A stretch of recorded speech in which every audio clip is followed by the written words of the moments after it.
తెలంగాణ అదే చెప్పుకుంటాం. అదేనండి, ఇప్పుడు ఎవరైనా అంతే కదా.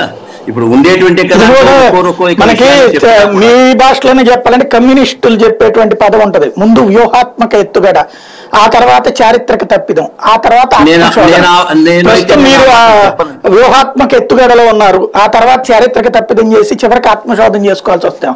తెలంగాణలో అదే జరిగినట్టుంది.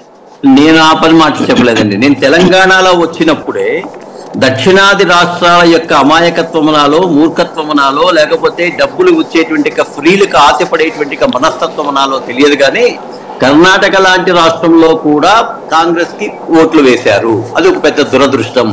కర్ణాటకలో వచ్చిండేటువంటి ఊపు కారణంగా అప్పటిదాకా బీజేపీ పట్ల ఉన్నటువంటి వాళ్ళందరూ కూడా కప్పల తగ్గడిలాగా కాంగ్రెస్ లేకపోయారు. ఇది కాంగ్రెస్ కి అనుకూలమైంది. మన రాష్ట్రంలో ఎలా ఉందంటే సార్, చాలా చోట్ల ఆ ఒక రకమైనటువంటి ఫ్యాక్షన్ మనస్తత్వం అంటారు.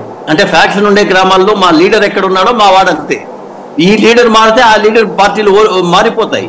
అట్లాంటి పరిస్థితుల్లోనే ఉండేటువంటి దాంట్లో మన వాళ్ళు ఇంత చదువు వచ్చినా, ఇంత మేధావులుగా తయారైనా కూడా మీడియా యొక్క ప్రభావానికి లోబడి, సోషల్ మీడియా యొక్క ప్రభావానికి లోబడి, తప్పుడు వార్తలకు లోబడి వీళ్ళ మనసులో కాంగ్రెస్ అక్కడి నుంచి తెలంగాణ, కర్ణాటకలో వచ్చేసింది. సేమ్ ఫ్రీ యొక్క దీంట్లోనే అప్పట్లో ఆప్ పార్టీ ఢిల్లీలో ఏ విధంగా వచ్చిందో దాని ఆధారంగానే వీళ్ళు చేస్తున్నారు. ప్రకటనలో అభివృద్ధిని పక్కన పెట్టేసేసి వాళ్ళు చేసి అనౌన్స్ చేయలేకుండా పోయింది. తప్ప ఒక స్పష్టతతో కూడిన నిర్ణయం. రైట్ రైట్ కానివ్వండి, మీ అభిప్రాయం మీద. పాపారావు గారు ఏమనుకుంటున్నారు ఈ వీటిని చూసి ఇప్పుడు ఈ కామెంట్లు వింటే? అంటే ఆ కామెంట్లు సరే, మన పాత సార్ దక్షిణాది ప్రజలందరినీ కనిపించారు కదా, వీళ్ళంతా సోషల్ మీడియా. నేను తిట్టలేదండి, అమాయకత్వమో మూర్ఖత్వమో అన్నా, నేను తిట్టలేదు సార్.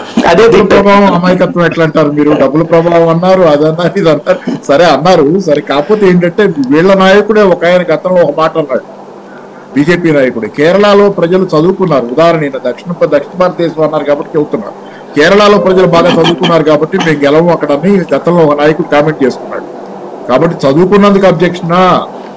మరి అంటే మీరు వాట్సాప్, సోషల్ మీడియా అంటున్నారు, చదువుకునే వాళ్ళే వాటి ప్రభావానికి అనేక సార్లు లోపడుతుంది నిజం. అయితే చదువుకున్న వాళ్ళంతా కరెక్ట్ చేస్తున్నారని కాదు, అది ఒక పార్టీలో ఉండి ఒక ప్రాంతాన్ని అంటే అలాంటి వాళ్ళని విమర్శిస్తే మాకు ఏ ప్రయోజనాలు లేవు కాబట్టి అనైనా అనుకోవడానికి అవకాశం ఉంటుంది. కానీ దక్షిణాది ప్రజలు మాకు ఓటైనంత మాత్రాన్ని, కర్ణాటకలో మమ్మల్ని ఓడించినంత మాత్రాన్ని, గెలిపించినప్పుడు కూడా వాళ్ళు కరెక్టే కాదు కదా. అయితే మరి మిమ్మల్ని సరే అది వదిలేద్దాం. తర్వాత నేను అనేది ఒకటి